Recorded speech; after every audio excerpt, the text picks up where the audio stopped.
The problem is we keep replicating the habits that we saw as we grew up, and we kind of have gotten trapped on this gerbil wheel of finance where we just kind of get up, go to work, go home, spend your money, get up, go to work, go home, spend your money. And we never change the variables in that situation. And if you don't change, you're going to be stuck in that cycle for your entire life.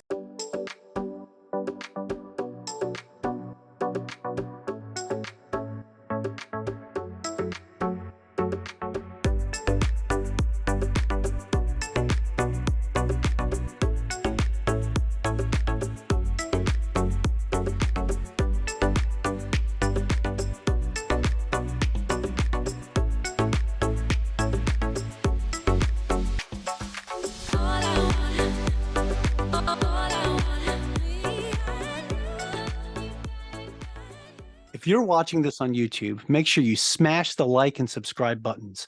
If you're listening to our podcast, go leave us a 5-star review. All of our links can be found in the video description or show notes below. Hey, welcome back to the Average Joe Finances podcast, everybody. I'm your host, Mike Cavaggioni, and today's guest is Tony Bradshaw. So Tony, super excited to talk with you today and share your story. Thanks for joining me on the show. Yeah, thanks for having me. I'm looking forward to having a good discussion on finance. Definitely appreciate that. And I'd like to start this off with the first question that I ask everybody that comes on the show, because we want to know a little bit more about you, who you are, what your story is, so we can get a better idea for who is Tony Bradshaw. So if you could, please share with us, who is Tony Bradshaw? Yeah, thanks for that. I grew up in a financially mismanaged home. Oddly enough, I still live in the same town I grew up in, which is Nashville, Tennessee. We have a lot of immigrants coming from California, New York, Chicago, anywhere that wants to move south. We are one of the only states, by the way, that has no income tax, state income tax. I think there are about 3 or 5 different states that don't have income tax anymore. But yeah, I grew up in a financially mismanaged home. Give you an example, our power would get cut off pretty regularly. I remember that happening several times. Our water would get cut off. We would use what's called a water key to go out, open the water meter up, turn the water back on because the bill hadn't been paid. And that works pretty well until you don't pay your bill continuously, and then they put a padlock on it. And my dad would come home from work sometimes, and my mom would be like, hey, the water's been cut off. I want to take a shower. And we would go turn the water on, and that's part of it. Lots of memories about my mom and dad fighting about bounce checks where my dad would take money out of the ATM and my mom wouldn't know about it. Next thing you know, they're bouncing 4, 5, or 6 checks at $20 to $40 a piece in return check fees. And so that was the world I grew up in. So small wonder, I was at 25 and out of college and thought I was doing pretty well. I think at that time, my mom was making about 35 grand a year. And my first year out of college, I made $39,000. And so I thought, hey, I just got to the party, man. I'm just here. I'm 25 years old. My mom's 45. I'm making more money than my mom and dad. I've arrived, like I've conquered. And then I got my W-2. And when I got that and looked at it and I realized I had about $500 in the bank, I was about $16,000 in debt. And it just hit me, where did all that money go? Because I'm living in a studio bedroom at my parents' house, paying $200 a month in rent. I offered to pay $400, but they only took 2. So they were very gracious. And had a car that I'd financed, a computer I financed, a desk that my dad had built for me, a bed that I had built from posts and 2x6s from Home Depot, and a really good stereo and a really nice TV for the time, a 27-inch Sony television, Harman Kardon stereo, and some Polk audio speakers, which is where I put most of my money. And I was just shocked. I was like, wow, like where did all of that? Because that's $16,000 in the wrong direction, and I made 39. So I basically spent 55 grand that year, and I knew that was a bad formula. So I started going to the bookstore. We didn't have internet back then, or at least it was not as well known as it is today. The resources weren't there. So I'd go to the bookstore and just bought up money magazines, money books, and started learning about money. And what I realized pretty quickly is that money really is just a math problem. And it's a behavior problem as well, but it's also a math problem. And I'm pretty good at math, and it wasn't very complicated math. And so that allowed me to put together a plan, what I call my millionaire plan, to become a millionaire by age 40. And I was able to do that. And so to go from being a broke young guy at 25 and to believing that I could be a millionaire by age 40, that's a huge jump. We were a lower income family, didn't manage our money well. And that's what I really try to do today is I try to encourage people to make a millionaire choice like I did at 25 and to create a millionaire plan. do what they need to do that. And what I find on my podcast and show as I interview people, millionaires and future millionaires, about how to build wealth, what to do with it once you have it, is most of their stories are exactly the same. Most of the people I interview, they were in broke homes, broke families, single mom households. Some were in Chinese concentration camps while they were in high school. Others were homeless at age 19 and millionaires by the time they were age 30. And those are the stories I keep hearing over and over again that were similar to mine. Some of them had more struggles to face than I did. The others maybe had a little bit of an easier road. But that's who I am in a nutshell, just trying to get out there and make a difference in people's lives. Yeah, Tony, definitely appreciate you sharing your backstory. And I think a lot of us, we find that we've grown up in a different time. There was a lot of financial irresponsibility for a lot of people I know that listen to my show, that they realize in their families. I know for me growing up, like money was always a very taboo thing. Like we didn't talk about it too much. It was not something that we talked about at the dinner table. And it was just, don't worry about it. Mom and dad's going to take care of things and you guys don't have to worry about it, which it should be like that for your children. But then when you start running into problems and the children notice and they see what's going on, they're like, okay, why is the power getting cut off? How come I can't go take a hot shower? What's going on? It's these little things that kind of stick to you. And you remember, like when you look back at your childhood and you're like, man, yeah, I remember those times and I remember the fights and everything like that. So those things stick, right? And it's something that you'll never forget. But I think one of the things that I want to point out that you had mentioned, I was writing this stuff down as you were going, but I feel like in the back of your head, it triggered something and you had this shift in your mindset. Like when you finished school and you got a job and you were making more than your parents now at this time, but you were like, man, where did all my money go? And I racked up all this debt. I don't want to follow these same footsteps. I got to change something. I got to do something different. And you did, right? So what was it so when you got the W-2 and you realized, okay, I made this much this year, but I took out this many loans and put myself in this much debt. What was it that flipped the switch for you that said, something's got to go, something's got to change? Yeah, I think the biggest thing was to realize how much I had made and how little I had. That was the biggest thing. Like for me, it felt like there should have been a bigger pile of money in the bank. If I made 39 grand, not only did I not have 39 grand in my checking account, I was 16 grand in the negative,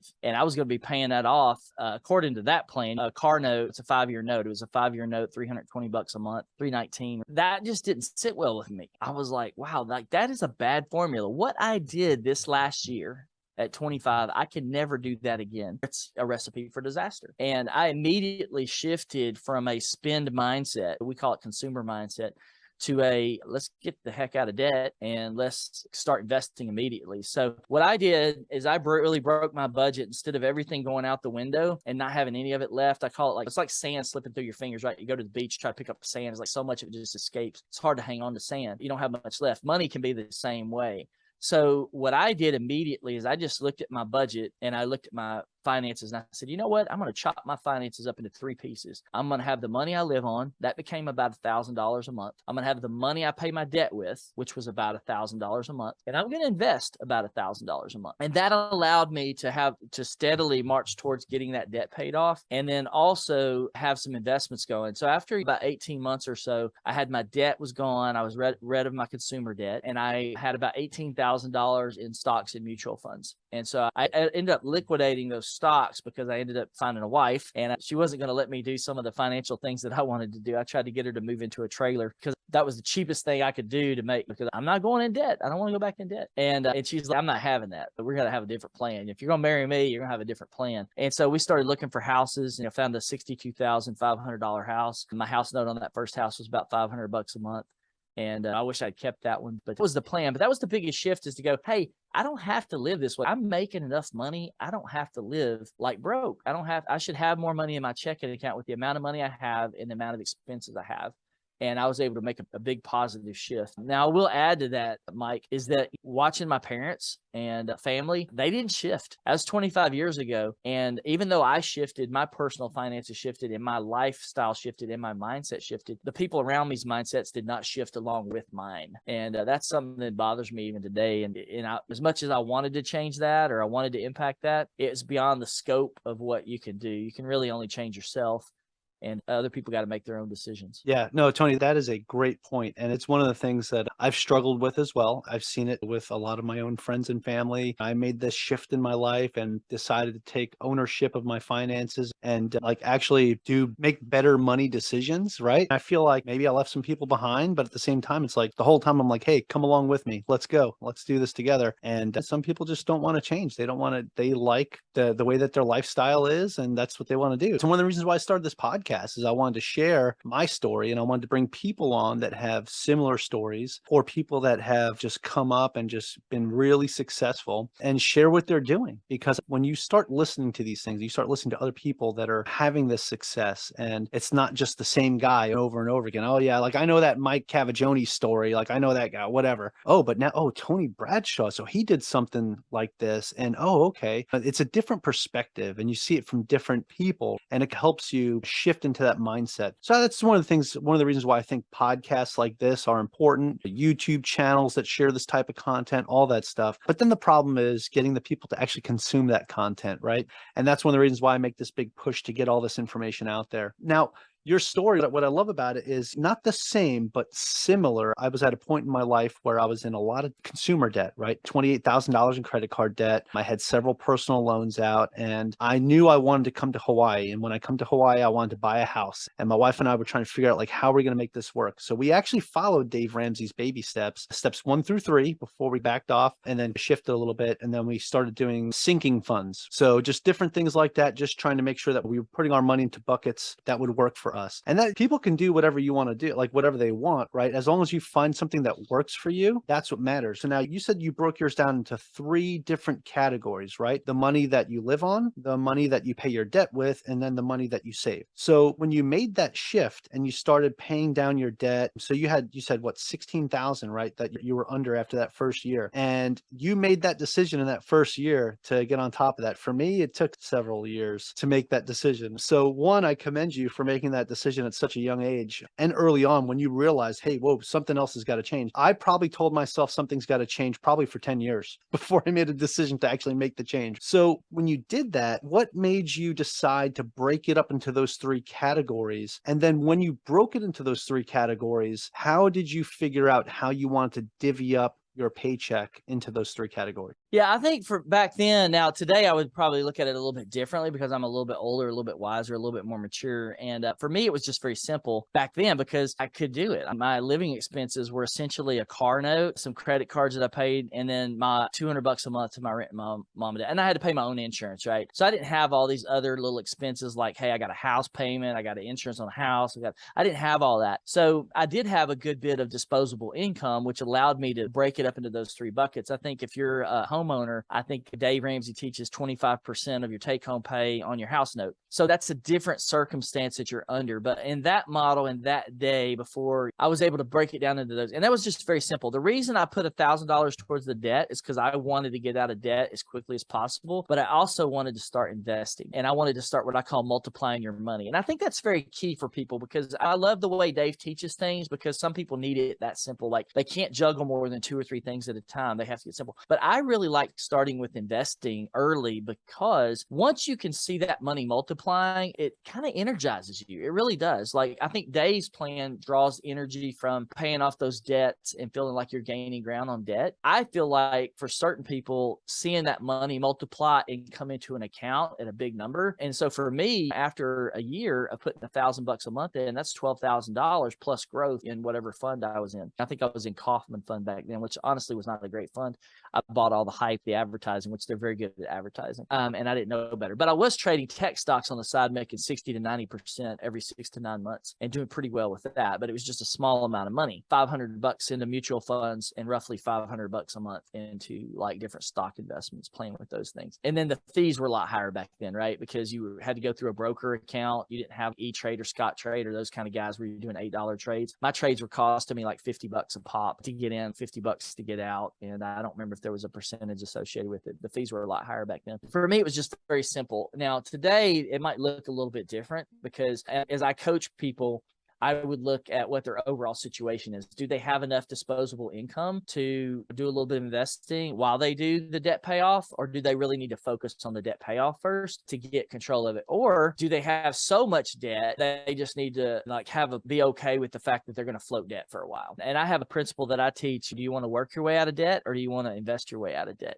For example, if you look at real estate, and of course this would be a taboo in some circles, but if you could buy $150,000 or $200,000 home, let's say you got 50 grand in debt, that's a lot of work to get out of 50 grand in debt. But if you could use inflation and appreciation of a home to get out of debt, then that's a different resource to be able to leverage against your debt. It's a different way of thinking. So for some people, I would look at, hey, is this a good option for you to invest your way out of debt so you have that money left when your debt's paid off, or do you just really need to work and get it paid off? And I think that's going to vary on how much debt someone has and rates. I've got some clients that are at 27% interest on their credit cards. Yeah, it's ridiculous. And that ought to be illegal. Honestly, it ought to be illegal. There ought to be laws against interest rates that high. It's just abuse of the people that have the cards and taking advantage of them to make other people very rich. But that's how I broke it down and how I got to that system as a 25-year-old. I think the learning there is money doesn't have to be complicated. You really just have to implement a few simple principles to really see things to start to shift and turn around. I think the problem is we keep replicating the habits that we saw as we grew up, and we kind of have gotten trapped on this gerbil wheel of finance where we just kind of get up, go to work, go home, spend your money, get up, go to work, go home, spend your money. And we never change the variables in that situation. And if you don't change, you're going to be stuck in that cycle for your entire life. And to scare your listeners here, Mike, you're going to work 100 to 150,000 hours in your lifetime. If you're broke now,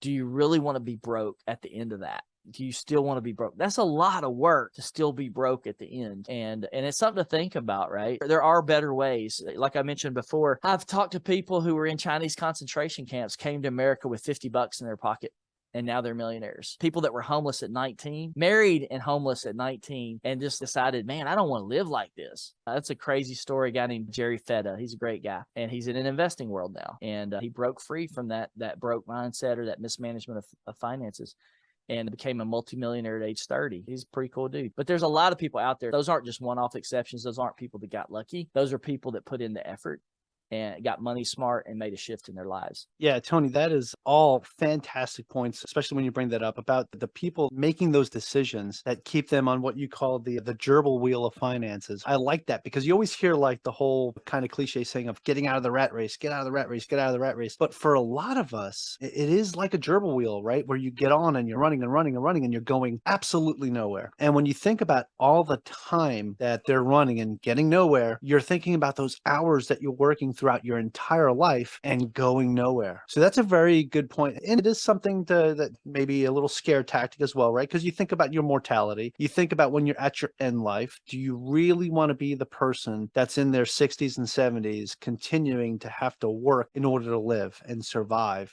You should want to live life not just to survive, but to thrive. You know what I'm saying? That's the type of mindset that you need to have if you want to become a millionaire and get yourself out of this rat race or off that gerbil wheel, right? And start actually making some movement forward, right? And there's a couple things that you could take out of that, right? You get out of the gerbil wheel and you can move forward, and then there's the end of the gerbil tank enclosure, right? So now you got to figure out how you're going to get out of there, how you're going to climb up on out, right? And there's so many different ways. And like some of the ways that you were sharing, I think that's 100% factor that people should think about. There's so many ways to build wealth, whether it's through real estate, through investing in the stock market, or even through cryptocurrencies and things like that. I don't know too much about crypto, so I try not to talk about that too much, but I know people that have done really well with that. And I know people that have done very poorly with that. But you know what? I could say the same thing about the stock market. I could say the same thing about real estate, right? So these are all different asset classes, and you're going to find your comfort zone. You're going to find what you're comfortable with and find something that you are passionate about and that you want to move forward in, right? So whatever that is, just take it seriously, right? But yeah, now in your own personal journey, right? So you made that decision at 25 and you're doing amazing things where now you're at this point where you're putting $1,000 away,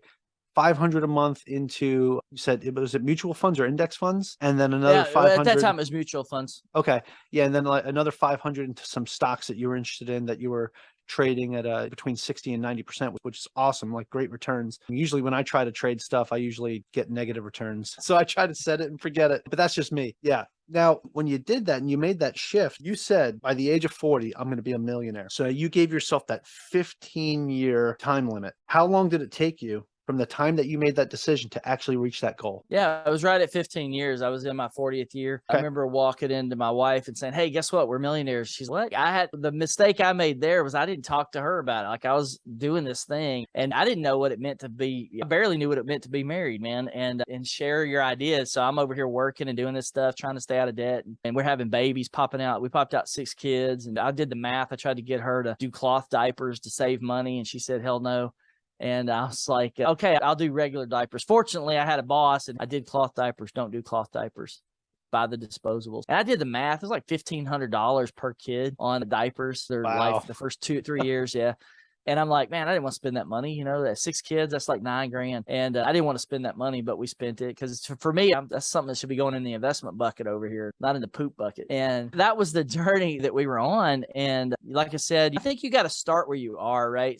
25, I didn't have all the answers. All I did was change course. And I know a lot more today, 25 years later, than I did when I started. But the beauty of it is I think if you can get people going in the right direction, they'll figure it out. Like that, you just got to shift their priorities. And then what I teach, one of the things I teach people is Millionaire Key number 4 in my book is you got to get money smart. We all go to school, spend 12 years in undergrad school, then you go off to college, spend another 4 years, maybe 5, maybe 6, maybe 8, depending on if you get a PhD or something. But really, when you look at how much studying you do, how many hours you spend studying math, English, science, you might get, like today even, they might give you one personal finance class and it's not very good. So it's like, why? Like, why is it like one of the most important things you could possibly study in your lifetime is personal finance? And so I teach people to go, hey, you spent that much time learning about math, English, and science. Why don't you spend that much time learning about personal finance, which is going to affect you for your entire life and affect your family and affect your grandkids and affect your great grandkids? Because if you can make that shift as a person, your kids are going to pick up some of that from you. They're going to get on the right track. You said something earlier about growing up and shielding our kids from financial issues. I did the opposite. If we're tight on money, I just tell them, I'm like, hey, we're tight. We're not going and doing that. I was very specific about teaching my kids the goods, the ups and the downs. And are we wealthy? Yeah, we got money. We're probably the wealthiest people in our neighborhood. We're probably the only ones that have our house paid off. Everybody else is floating a note on their house. My kids know that. And I teach them that because I don't want them to be arrogant about the finances or about the money. I bought my wife a 1969 Corvette for her 40th birthday. And those are things you can do when you have cash. Sometimes there's opportunities to give to people that need help. Engage with some nonprofits, some that are fighting human trafficking. We've written some very large checks to those groups. Those are shifts in your mindset that kind of take you on a different journey. And my wife, honestly, I think she's just now getting used, after 23 years of marriage, actually, getting used to the idea of having a little bit of wealth. Like she didn't grow up in a wealthy home. And so both of us are first generation millionaires in our families. And we're just now figuring out what it means to have wealth. We didn't have it before. And you have to go through this kind of growing process. It's not like, oh, you weren't a millionaire, now you're a millionaire, and now you got it all figured out. It doesn't work that way. You just have to evolve in your thinking. And getting money smart is a big thing. One of the things I teach too is, like Warren Buffett, Bill Gates, Warren Buffett, you name them, all the richest guys in the world. They weren't born with gold bars in their hands doing spreadsheets on personal finance or investing. They had to learn it just like everybody else. They just happened to learn it at a probably younger age than most of us do. And they were able to walk that out for a longer period of time. I think Warren Buffett's probably 80 years old now or something. Yeah, he's in his 80s.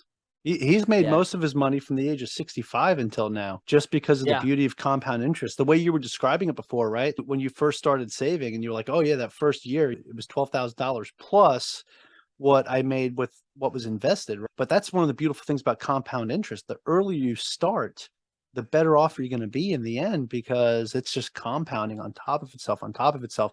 It's the reason why it's called the 8th wonder of the world. I love that, but I also want to tell people, because one of the things I hear from people I talk to is, oh, those millionaires got lucky, or those rich people got lucky, or it's crap. That's not true. That just discounts all the hard work that people do to learn and grow and to be ready. Rich people are not evil, at least not all of them. Some of them are for sure, but they're good ones and they're bad ones, just like there are good people, bad people everywhere. One thing that I do see is, like, when people are older, I think it's too late. They're like, I missed my opportunity. I'm in my 40s. So yeah, it's great to do compound interest when you're in your 20s.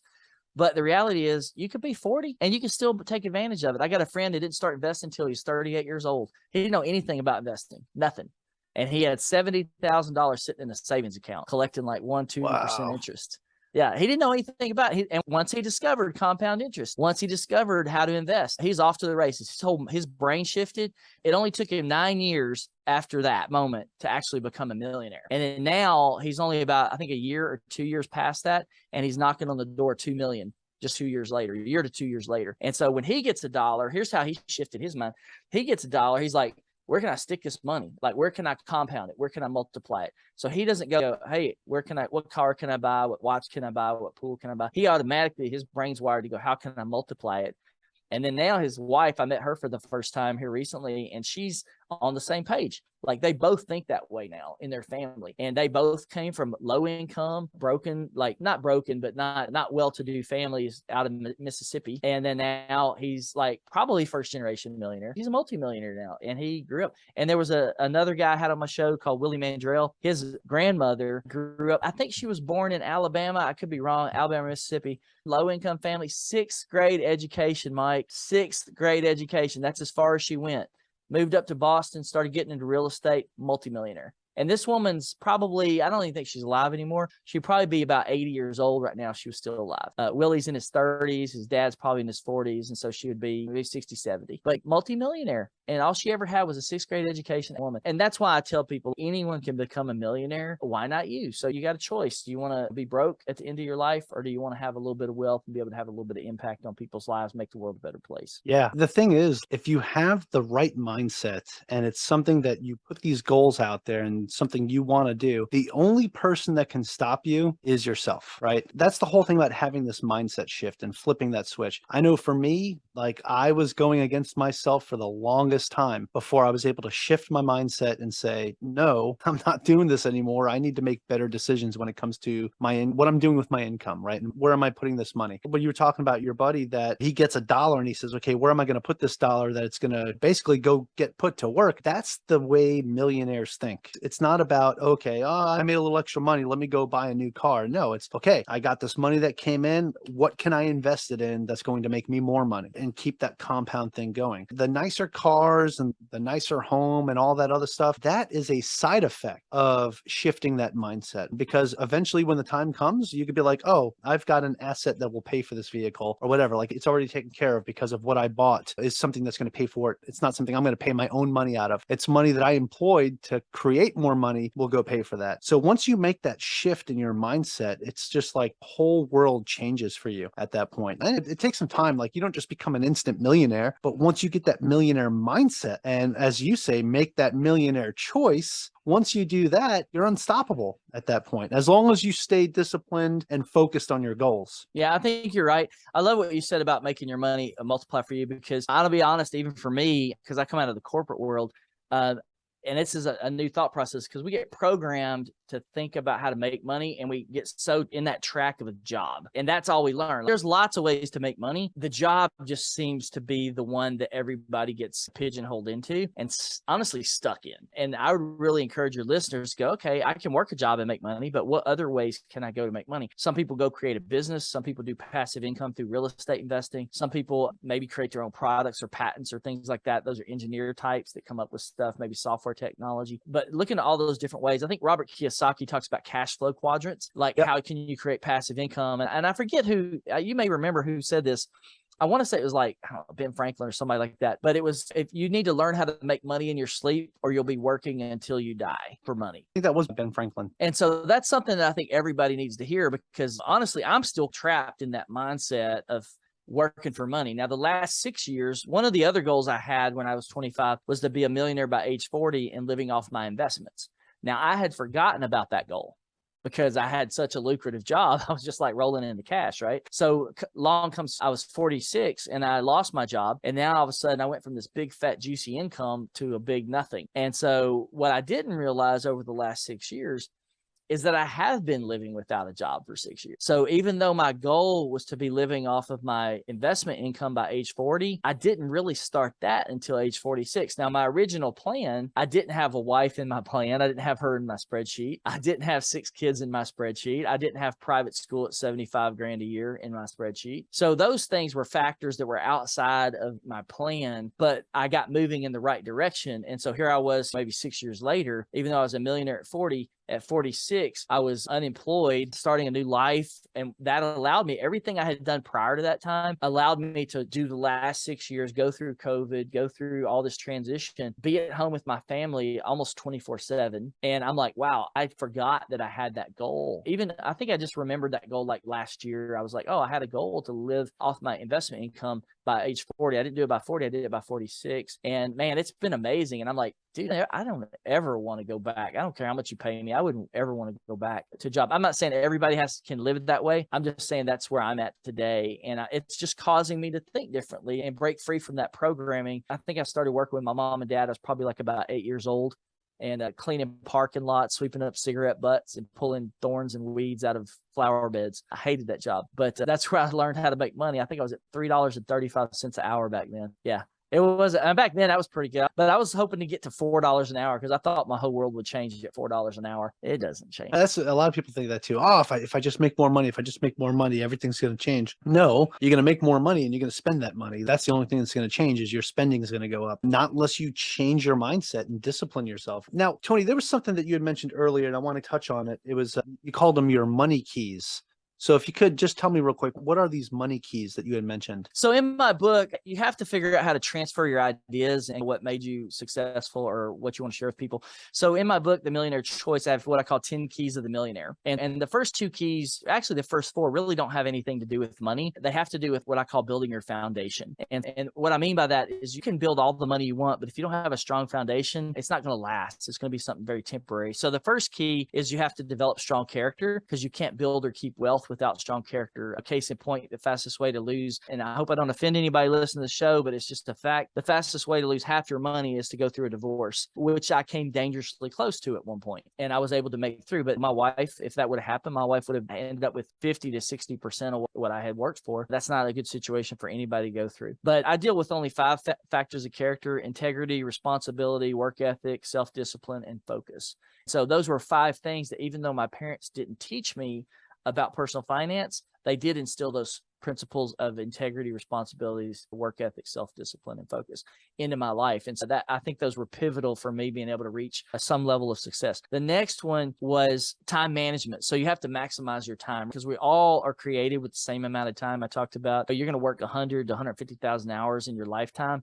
It's the rest of your time that really dictates how you're going to do, because you got people, average person watches like 130, average American that is, watches 130 hours of television a month. That's basically a full-time watching video or being on television. And you're not going to build wealth doing that. That's not a wealth building principle. That's a principle that's going to put you into poverty or keep you in poverty. And so you have to think through, like, how do I maximize my time and get more out of my life out of the time I have available? The third key is you got to find a mentor. I was more of a do-it-yourself. My mentor was magazines and books. If I could go back and redo it, I would have went and found a mentor. I would have found somebody that could have mentored me, whether that's somebody on the radio or somebody in person. But I think that's pivotal to learn from somebody else's experience that's 20, 30, 40 years down the road from you versus trying to figure out everything on your own. Go from there, but find a money mentor. And then the fourth one is get money smart, right? We talked about that one already. You got to put the effort in. Listen to a podcast, get in a habit of listening to podcasts, listen to financial guys, read books. How are you absorbing new information? You mentioned cryptocurrency. I got to do cryptocurrency in 2017. Again, I went down to do it yourself, figure it out. I actually picked, I don't know, I probably invested in 20 different cryptos.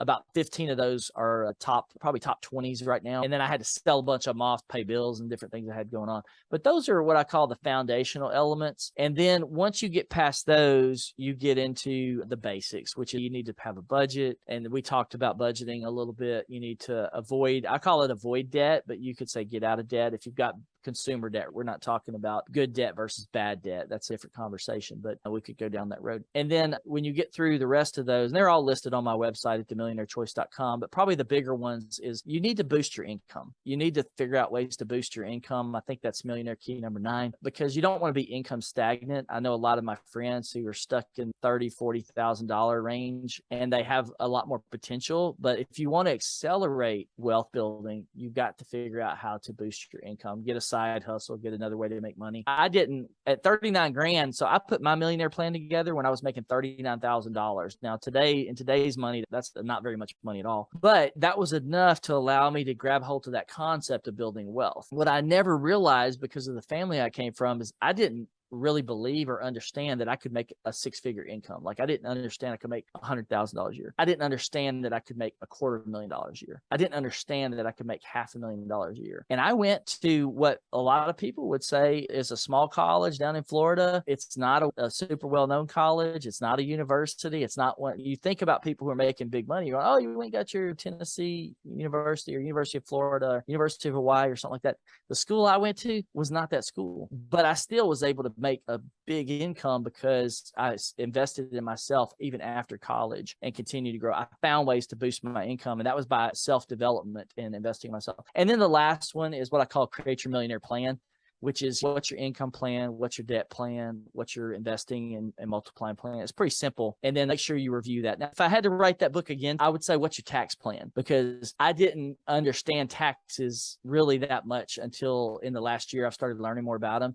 And I've paid over $1 million in taxes. I really hate to think of it any bigger than that because it would really depress me, but it could be double that number. But I just didn't really focus on taxes. I just focused on income development and investing and not on the taxes. I should have paid more attention to the taxes, but I would add that in there. But that's millionaire key number 10, which is what's your millionaire plan? Put it together. Yeah. All right. So that's fantastic. So those are the keys for basically for making that millionaire choice that we talked about earlier. And that's awesome. So yeah, I want to get those out there because you had mentioned one of the keys earlier. I want to know what these keys are that he's talking about here. Awesome. Tony, I'd like to transition this now into something that I call the final round, where I'm going to ask you 4 hard-hitting questions, really 3 hard-hitting questions and 1 opinion question. And just to give the audience a better idea of how you perform or how you've performed when you've made mistakes and things like that. So if you're ready to go, we'll get this party started.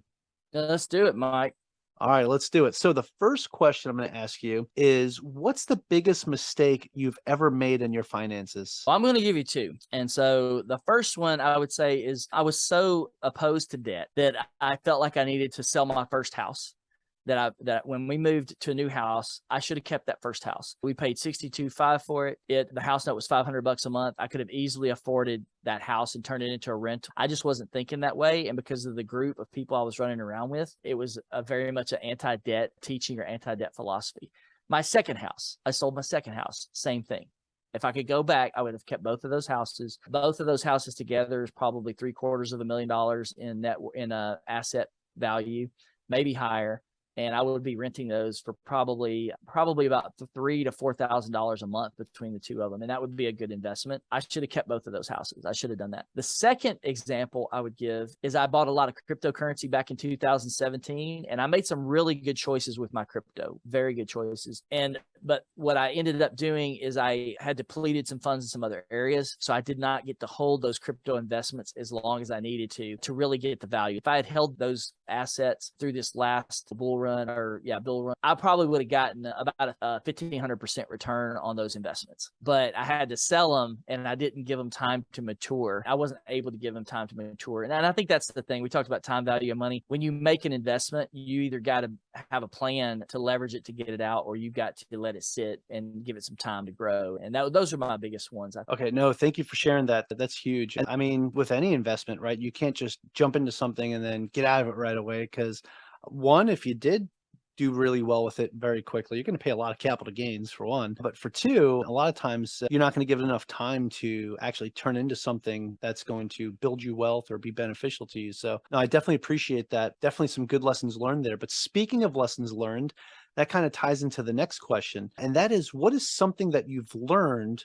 that you wish you knew when you first started? Something I wish that I knew when I started. Probably just evolution. I think evolving, like, how can you, once you get started, and how can you continue your growth? Like, I was very focused on my corporate leadership growth, and my skills growth. Like I got into the internet data and grew my skill set, which allowed my income to go up exponentially. But what I didn't do was continue growing my mind on the way to multiply my money or investing. And I wish I had done that more. Now, there's a lot of reasons why. You could say, oh, you got married, you had 6 kids, you're popping out kids like crazy. Your job was evolving. There was a lot going on in that season of life, but I wish I would have developed a habit of personal development and growth just around the area of finance, so that I could have spent growing that for 15, 20 years. Also, developing multiple income streams. That's a real big one. When I lost my job in 2016, that was my only real major income stream. I had rental properties and stuff, but that was a sliver of what I was making as an income.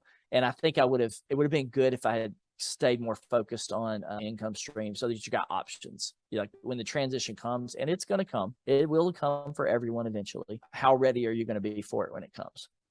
Yeah, no, very good point. Very good lessons learned and stuff to take for those that are listening right now. Things for you to think about that Tony looks back at his past and says, I wish I would have done this instead. And I definitely appreciate that perspective, because a lot of times we get so comfortable with what we're doing and you get that complacency, right? And complacency can sometimes really become detrimental. But thankfully, you're able to land on your feet because of the good money decisions that you've made, that losing that income didn't completely decimate you, where somebody who's not making such good money decisions, they lose that primary income and they lose their home, they lose everything. So definitely something to think about, definitely something to chew on for sure. So speaking of that, do you have any tips or tricks that you would recommend to someone that is just getting started today? Yeah, probably the biggest one is to get around like-minded people. If you want to go build some wealth, the best thing you can do is get around somebody else that's trying to build wealth and grow. And if you can figure it out on your own.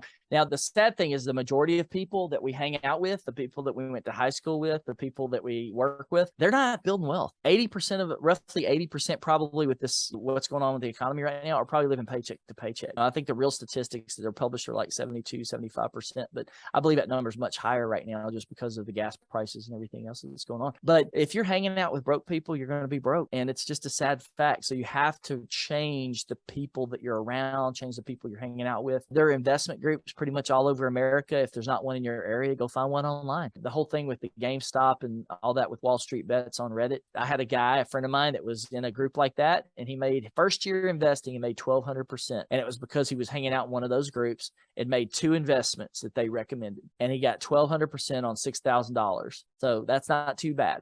Yeah, absolutely. No, I love that, because I am a huge fan of networking, and I talk about a lot on this podcast too, about surrounding yourself with like-minded people. Similar to what you just said, that if you're hanging out with 5 millionaires, you're going to be the 6th one, because that stuff rubs off. It's something that will keep motivating you and pushing you to keep going. That's awesome. All right, Tony. So the final question in the final round, this is an opinion-based one, and I'm going to preface it with, besides your own, do you have a favorite business, investing, or real estate related book or podcast, or both? Yeah, I'm going to give you a couple of things. One, a book I'm going through right now, which I wish everybody in America would read.